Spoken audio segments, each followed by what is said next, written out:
Assalamualaikum warahmatullahi wabarakatuh. Perkenalkan, nama saya Ra'aina Indah Nafratila Romel, NPM 201040213, Prodi Manajemen Bisnis Syariah kelas F semester 3. Pada hari ini, tanggal 23 November 2021, saya akan memaparkan hasil review jurnal Akad Muamalah untuk mata kuliah Fikih Muamalah dengan judul Penerapan Akad Mudharabah pada Perbankan Syariah Volume 2 edisi 2 tahun 2019 halaman 51 sampai dengan 68 dengan jumlah total halaman yaitu 18 halaman. Jurnal ini diangkat dari Jurnal Al-Mizan, Jurnal Ekonomi Syariah yang dituliskan oleh Iin Marleni dan Sri Kasneli. Latar belakang dalam operasional bank syariah, mudharabah merupakan salah satu bentuk akad pembiayaan yang akan diberikan kepada nasabahnya. Sistem dari mudharabah ini merupakan akad kerja sama usaha antara dua pihak di mana pihak pertama menyediakan seluruh modal, sedangkan pihak lainnya menjadi pengelola. Keuntungan usaha dibagi menurut kesepakatan yang dituangkan dalam kontrak. Keuntungan usaha dibagi menurut kesepakatan yang dituangkan dalam kontrak. Dalam penentuan kontraknya harus dilakukan di awal ketika akan memulai akad mudharabah tersebut. Konsep mudharabah ini terdapat unsur keadilan, di mana tidak ada suatu pihak yang diuntungkan sementara pihak yang lain dirugikan antara pemilik dana dan pengelola dana. Oleh karena itu, mudrib sebagai pihak yang diberi amanah dan dipercaya untuk mengelola usaha hendaknya dapat meneladani sifat Rasulullah Shallallahu Alaihi Wasallam yaitu sidik, tablik, amanah, dan fatonah. Tujuan penelitian yang ingin dicapai oleh penulis jurnal ini yaitu untuk mengetahui bagaimana pengaplikasian pembiayaan mudharabah dalam perbankan syariah, untuk mengetahui bagaimana prinsip pembagian hasil usaha pada perbankan syariah, untuk mengetahui bagaimana penerapan prinsip keadilan pada pembiayaan mudharabah di perbankan syariah, dan untuk mengetahui manfaat dan resiko mudharabah dalam perbankan syariah. Metode penelitian yang digunakan yaitu jenis penelitian studi pustaka. Studi pustaka menurut Nazir adalah teknik pengumpulan data dengan mengadakan studi penelaahan terhadap buku-buku, literatur, catatan-catatan, dan laporan-laporan yang ada hubungannya dengan masalah yang dipecahkan. Teknik ini digunakan untuk memperoleh dasar-dasar dan pendapat secara tertulis yang dilakukan dengan cara mempelajari berbagai literatur yang berhubungan dengan masalah yang diteliti. Sumber data yang digunakan dalam penelitian ini adalah sumber data sekunder. Data sekunder melalui metode ini diperoleh dengan browsing di internet, membaca berbagai literatur, hasil kajian dari peneliti terdahulu, buku, jurnal, serta sumber-sumber lain yang relevan.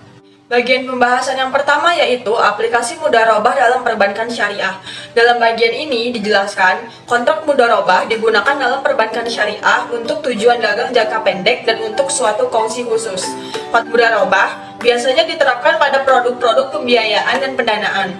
Pada sisi penghimpunan dana, mudharabah diterapkan pada tabungan berjangka dan deposito spesial. Adapun pada sisi pembiayaan, mudharabah diterapkan untuk pembiayaan modal kerja dan investasi khusus.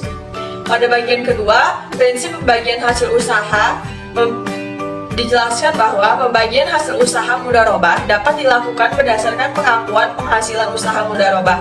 Dalam praktik, dapat diketahui berdasarkan laporan bagi hasil atas realisasi penghasilan hasil usaha dari pengelola dana. Di bagian ketiga yaitu penerapan prinsip keadilan pada pembiayaan mudharabah pada perbankan syariah. Dijelaskan bahwa kita dapat melakukannya dengan cara yang pertama menghapuskan monopoli kecuali pemerintah untuk bidang-bidang tertentu. Yang kedua, menjamin hak dan kesempatan semua pihak untuk aktif dan dalam proses ekonomi baik produksi, distribusi, sirkulasi maupun prostitusi. Yang ketiga, menjamin basic needs fulfillment atau pemenuhan kebutuhan dasar hidup setiap anggota masyarakat. Dan yang terakhir yaitu melaksanakan amanah al-tafakul al-ijma'i atau social economic security insurance, di mana yang mampu menanggung dan membantu yang tidak mampu. Ada bagian keempat yaitu manfaat dan resiko mudharabah dalam perbankan syariah. Dijelaskan bahwa manfaat mudharabah yang pertama yaitu bank akan menikmati peningkatan bagi hasil pada saat keuntungan usaha nasabah meningkat. Yang kedua, bank tidak berkewajiban membayar bagi hasil kepada nasabah pendanaan secara tetap.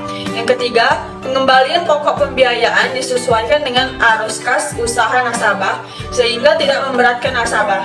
Yang keempat, bank akan lebih selektif dan hati-hati mencari usaha yang benar-benar halal, aman, dan menguntungkan karena keuntungan yang konkret dan benar-benar terjadi itulah yang akan dibagikan. Yang kelima, prinsip bagi hasil dalam mudharabah ini berbeda dengan prinsip bunga tetap, di mana bank akan menagih penerima pembiayaan nasabah satu jumlah tetap berapapun keuntungan yang dihasilkan nasabah, sekalipun merugi dan terjadi krisis ekonomi. Selanjutnya, resiko dari mudharabah sendiri yang pertama yaitu side streaming atau nasabah menggunakan dana itu bukan seperti yang disebut dalam kontrak.